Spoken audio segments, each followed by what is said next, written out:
हर student की life में एक ऐसा टीचर जरूर होता है जिससे हमें सबसे ज़्यादा डर लगता है ना। और अगर हमने उस टीचर का होमवर्क ना किया हो तो वो डर दुगना हो जाता है। ऐसे में स्कूल जाने का बिल्कुल मन नहीं करता, बस ऐसा लगता है कि कहीं छुप जाओ। हमारी कहानी का हीरो एक छोटा सा लड़का जिसका नाम है फ्रांज। उसके लिए वो डरावने टीचर थे एम हैमेल। और आज फ्रांस की हालत भी कुछ ऐसी ही थी क्योंकि उसने भी अपना होमवर्क नहीं किया था।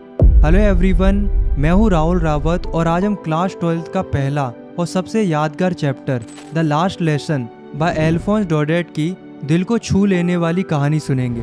ये कहानी फ्रेंच की उस दिन की है जो एक आम दिन की तरह शुरू हुआ पर उसकी ज़िंदगी का सबसे इम्पोर्टेंट दिन बन गया।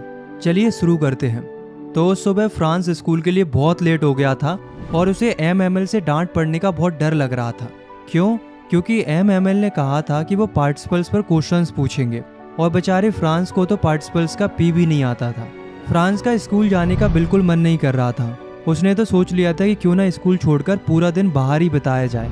और वैसे भी दिन ही इतना सुहाना, इतना खूबसूरत था कि दिल करता था कि बस उस पल में खो जाए। मौसम वार्म और ब्राइट था, हल्की हल्की धूप पड़ रही थी, बर्ड्स चहचहा रही थी और दूर एक खेत में प्रूसियन सोल्जर्स ड्रिल कर रहे थे, जैसे कोई ग्रैंड परेड चल रही हो। ये सब फ्रेंच को स्कूल से कहीं ज़्यादा इंटरेस्टिंग लग रहा था। लेकिन फिर उसने अपने मन को समझाया, उसने हिम्मत की और स्कूल की तरफ तेज़ी से दौड़ पड़ा। उसके लिए तो ये एक बिल्कुल आम सा दिन लग रहा था, लेकिन उसे क्या पता था कि ये दिन उसकी ज़िंदगी का रुख ही बदल देगा। रास्ते में जब फ्रांस टाउन हॉल के पास से गुजरा तो उसने देखा बुलेटिन बोर्ड के सामने भीड़ लगी हुई है। वो बड़ा सा बोर्ड जहाँ पिछले 2 साल से सिर्फ बुरी खबरें चिपकती आई थी।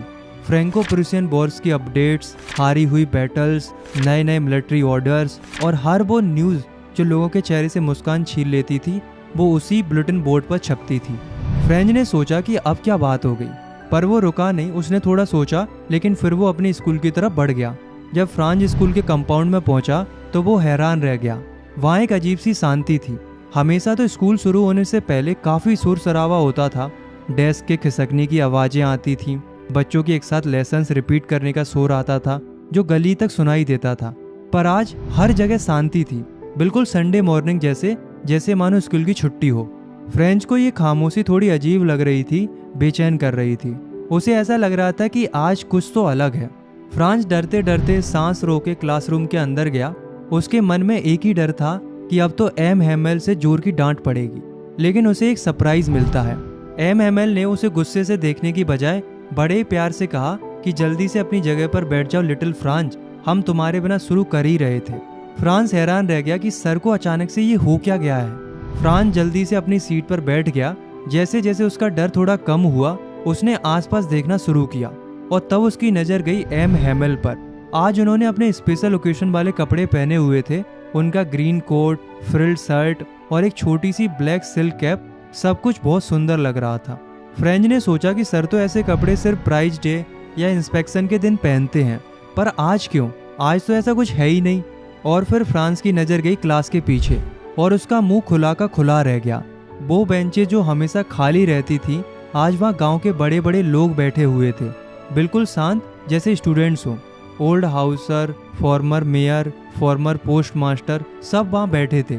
उनके चेहरे बहुत उदास लग रहे थे और उनकी आंखों में गहरी उदासी थी, जैसे वो कुछ कहना चाहते हो पर कह नहीं पा रहे हो। फ्रांस की कुछ समझ नहीं आ रहा था कि आखिर ये सब हो क्या रहा है, आज सब इतना अलग क्यों लग रहा है। फिर एम हैमेल अपनी कुर्सी पर बैठे और अपनी गंभीर लेकिन प्यार भरी आवाज में उन्होंने वो शब्द कहे जो फ्रांस की पूरी दुनिया हिला गए। My children, this is the last lesson I shell give you. France के लिए ये बात बिजली की तरह थी, जैसे अचानक उसके सिर पर एक थंडर क्लैप हो गया हो। वो हक्का बक्का रह गया।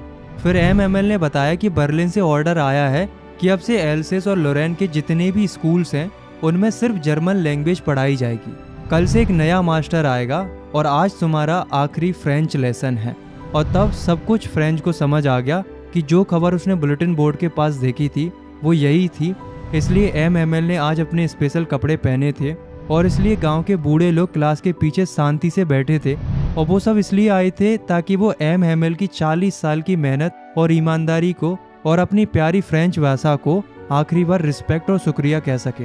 ये सब महसूस करते ही फ्रेंच के दिल में गहरा पछतावा भर गया। उसने सोचा कि मेरा आखिरी फ्रेंच लेसन है और मुझे तो ठीक से लिखना भी नहीं आता। अब उसे लग रहा था कि इतने सालों से जो वो पढ़ाई से भागता रहा वो उसकी सबसे बड़ी गलती थी। वो किताबें जो अभी तक उसे बोरिंग और बेकार लगती थी, अब वो उसे सबसे प्यारी लग रही थी, जैसे वो उसके पुराने और अच्छे दोस्त हो जिन्हें वो कभी खोना नहीं चाहता था। और एम हैमिल जो हमेशा स्ट्रिक्ट रहते थे, जिनसे वो हमेशा डरता था, आज वो उसे एक बड़े ही प्यारे और समझदार टीचर लग रहे थे। उनका आयरन रूलर, उनकी डांट, सब कुछ भूल गया था फ्रांज। अब उसके दिल में सिर्फ ये था कि वो जा रहे हैं और मैं उन्हें फिर कभी नहीं देख पाऊंगा। एक छोटा सा बच्चा अचानक बड़ा हो गया था। उसे समझ में आ गया था कि भाषा सिर्फ वर्ड्स नहीं होती, वो हमारी पहचान, हमारा गौरव होती है, और जब वो छिन जाती है तो सिर्फ पछतावा रह जाता है। उस दिन एम हैमिल ने हर चीज़ इतने पेशेंस से पढ़ाई जैसे वो जाने से पहले अपना सारा ज्ञान, अपनी सारी नॉलेज उनके दिमाग में भर देना चाहते हों। उन्होंने ग्रामर पढ़ाया और फ्रांस को हैरानी हुई कि उसे सब कुछ कितनी आसानी से समझ में आ रहा था। मैंने कभी इतने ध्यान से नहीं सुना था और एम हैमिल ने भी कभी इतनी पेशेंसली सब कुछ नहीं समझाया था। वो एक नॉर्मल क्लास नहीं थी, वो एक अनमोल पल था जिसमें हर वर्ड, हर लाइन जैसे दिल में उतर रही थी। वो चाहता था कि बस सब कुछ सीख ले, सब कुछ याद कर ले, पर वक्त निकलता जा रहा था।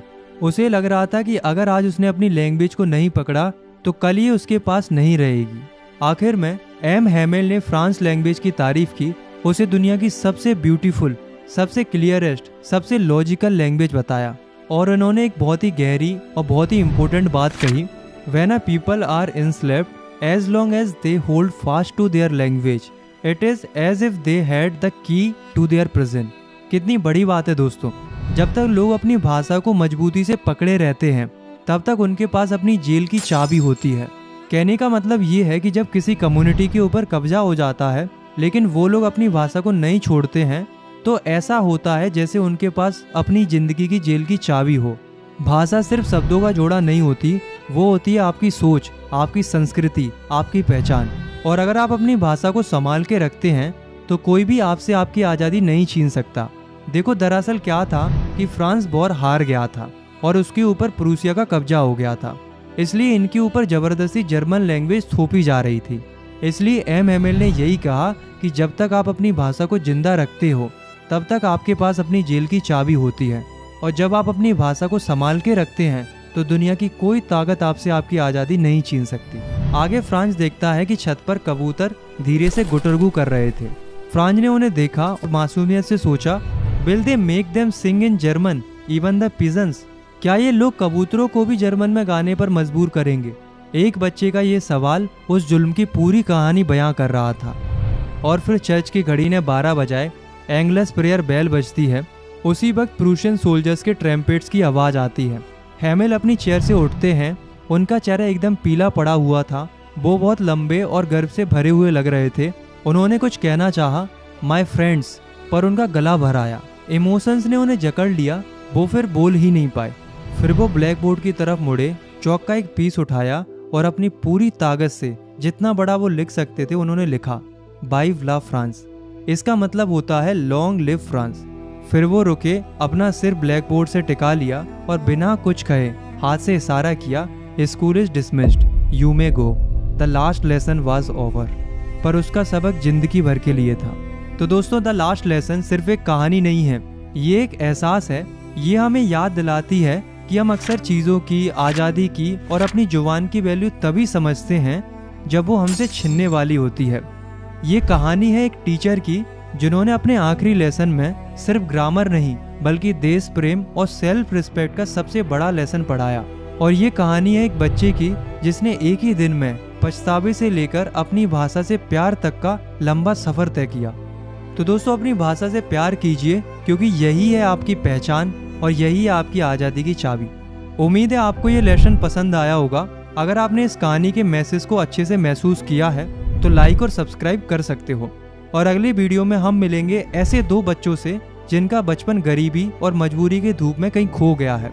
उसे देखने के लिए यहाँ क्लिक कीजिए। तब तक के लिए टेक केयर, मिलते हैं अगले चैप्टर में।